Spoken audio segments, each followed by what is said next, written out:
the weather. A minha ligação com o Sporting agora é muito forte. Eu escolhi estar no Sporting. Have Manchester United made a mistake by hiring Ruben Amorim, or have they found the solution to their growing problems? Will Amorim be the man to make Manchester United fans sing Glory, Glory Man United with a passion again? Manchester United fans are hopeful that Amorim can bring back the club's glory days, especially after he orchestrated a dominant win over Pep Guardiola's Manchester City, reminiscent of his Europa League victory over Arsenal a few seasons back. After 2 disappointing seasons under Erik Ten Hag, where trophies were won but overall progress was lacking, United reached their lowest point since 1990 with a poor league finish and start to the current season. Keith Hackett has given the goal. The club's new owners, Ineos, believe Amorim is the right choice, but lingering questions and early controversies could undermine his impact. Can Amorim turn things around, or has he taken on more than he bargained for at United? Amorim hadn't even settled down before reports of United players not wanting him began to spread on social media. After sacking Ten Hag, United seemed like a revitalised side since Ten Hag's assistant and former United player Ruud van Nistelrooy took over. They emphatically crushed Leicester City in the Carabao Cup 5-2 and could have beaten Chelsea if Højlund and Garnacho wasn't so wasteful. To the edge of the area, Casemiro urged to shoot. What a strike that is! Posted snap, top right corner of the goal. After those 2 wins, there have been reports that United players want Van Nistelrooy to continue. Under him, United have played the most fluid football in years. They were capable of playing the way Van Nistelrooy wanted them to play for the whole 90 minutes of the match. So, what changed? How did Ruud get them to suddenly play so well? Or was that a new manager bounce? Also, how will this affect Amorim, who now has to deal with players who reportedly don't seem eager about him coming? If United players aren't excited by Amorim's arrival, it wouldn't be surprising considering Amorim is coming from the Portuguese league, which has been ranked lower than the Dutch league that Ten Hag came from. Of problems sometimes because it's a hard decision. But like I said, I didn't see the footage, so for me it was very good. Maybe they believe that Amorim would be like Ten Hag in how he approached the squad in terms of man management and how he transmits his ideas. Reports claim that Ten Hag is a disciplinarian, but can be a little bit rigid too. His players believe he overloaded players with too much information. It left the players with too much data to process and a complete rejection of his ideas. This is one of the reasons United could play well in the first half, and by the second half, they would lose all composure and play without direction. Right now, United players seem comfortable with Van Nistelrooy, who is a familiar figure to them. Does this mean Amorim has to prove himself to United players first? Well, if they are paying any attention, he doesn't need to. Ruben Amorim has recently made Guardiola look like a newbie coach as his Sporting side completely thrashed Guardiola's Manchester City in the Champions League. Maybe because it's not game day. When we have a game, I'm a different guy. But I really don't feel the weight. However, it isn't surprising. Amorim has built a career of making his clubs punch way above their weight. He began his career as a coach without yet being a coach. Let us explain. He managed 3rd division club Casa Pia in 2018, but had to leave in January 2019 when he got the club in trouble for giving instructions during a game without having a coaching badge. Amorim moved on to become Braga's reserve team coach by the end of the year, and 3 months later in January 2020, he became the first team's head coach when Braga dismissed Ricardo Sapinto.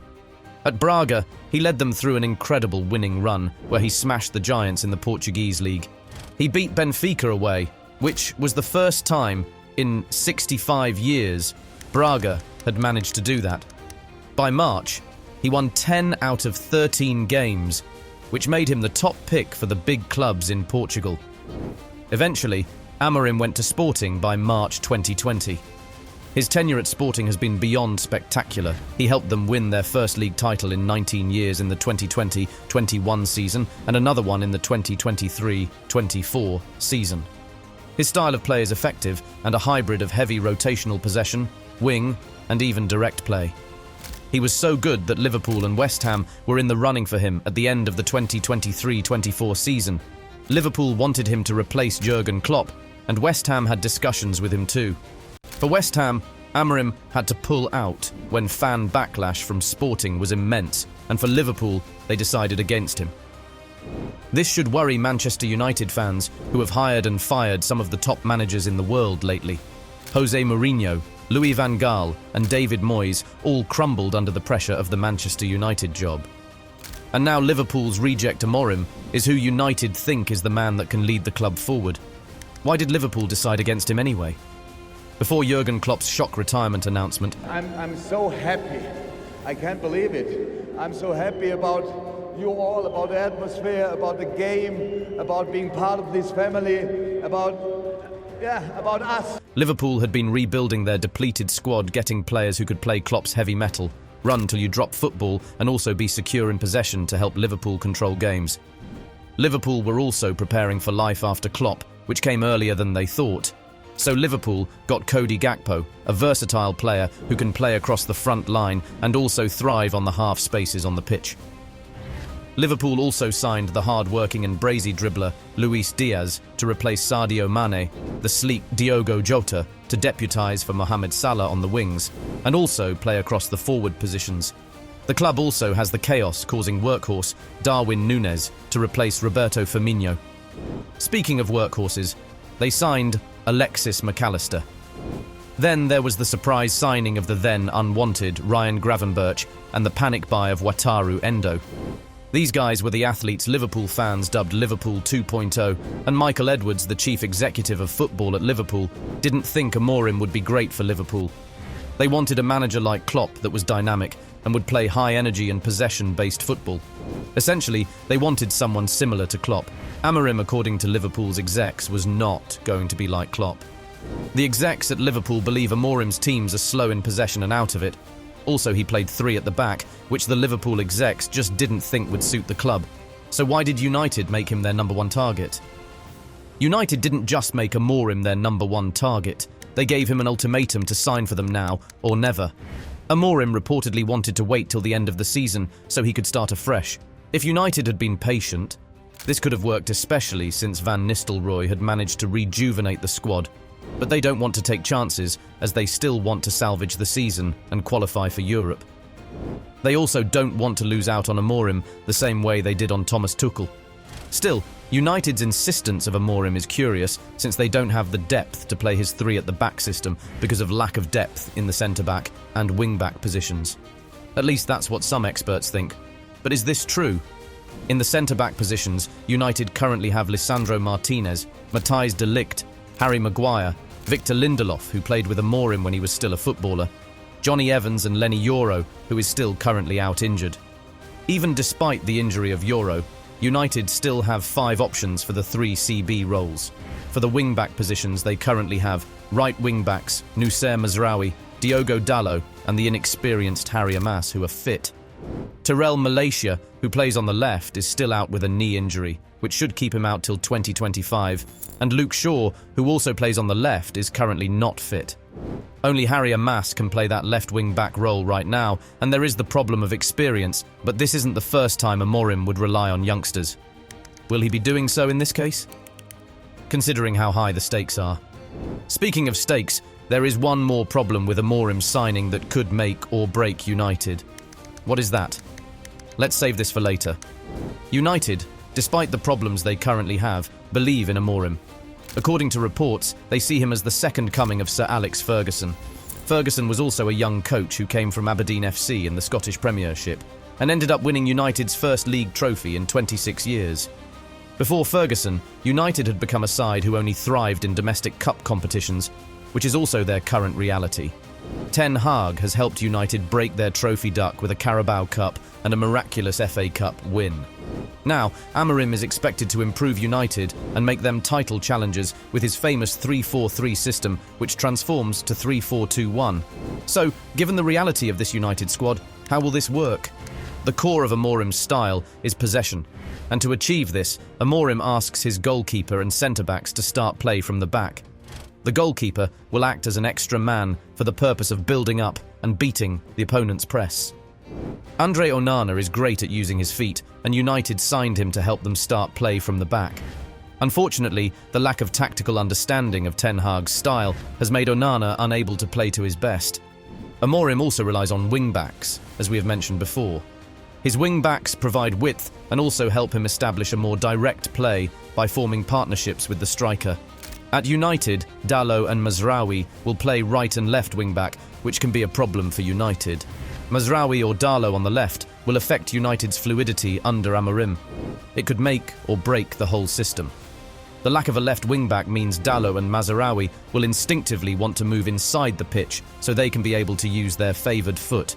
Now, this is problematic, and no, we aren't just talking about fluidity. So what do we mean? Amorim plays with a double midfield pivot, with his two midfielders having different characteristics. One of them is usually a ball winner, and the other the creative player and ball progressor. Amorim will now be reunited with Manuel Ugarte, who is incredible as a ball winner, but not so much as a ball progressor. He doesn't even need to be a ball progressor under Amorim, as he would be playing alongside Christian Eriksen, Kobbie Mainoo, or even Bruno Fernandes. Fernandes is a strange pick here. We know, considering he excels higher up the pitch, just behind the striker. However, Amorim's system doesn't have a position for an attacking midfielder. This means he plays in the midfield, or as a winger, since Amorim's wingers tuck in and stay close to the striker as much as possible. Now, with the problem of left wing-back that now has to tuck into the field, Bruno could drift out wide to stretch the play, but not stretch it per se. He could have the freedom to move in that area, allowing him to position himself where he can make the best passes. If Bruno doesn't stretch play, Amad Diallo, Alejandro Garnacho and Marcus Rashford could do that. However, these guys like to cut inside and get into goal-scoring positions, which means playing close to the striker would be good for them. While we aren't sure about the tweaks Amorim will make, we still believe maybe Bruno could be given the freedom to drift wide, where his long balls and passes can be damaging. Joshua Zirkzee could be key to the new United attack due to his ability to run in behind and link up play with the other attackers, since they will be playing so close to him. Also, Zirkzee thrives in a possession-based system, which will make him an important part of how Amorim wants to play. We could be seeing a new and explosive Zirkzee. Højlund also offers a different way of playing for Amorim, just like Viktor Gyökeres did. He can help United when they go long by holding up play, just like he did against Chelsea. Højlund can also run into the channels like Gyökeres did for Amorim. In essence, United could be more exciting to watch now. They will press high under Amorim and commit as many as 5 players around the opposition box, with the other players keeping a high line. This is how Amorim breaks down low blocks in the Portuguese league, but he will want to rethink this, considering how devastating lower-placed Premier League sides have been on the counter this 24-25 season. Amorim doesn't place emphasis only on attack. He can also be defensive, as his sides defend with 5 men. His 2 midfielders and the 3 attackers also drop deep to make it difficult for opponents to play through the middle. Amorim could make United better, but he first needs to get the players to believe in his vision. Will he be the second coming of Sir Alex Ferguson? Or will he also fail like the other managers in the post-Ferguson era? Let us know what you think. Don't forget to like this video and subscribe to this channel for more.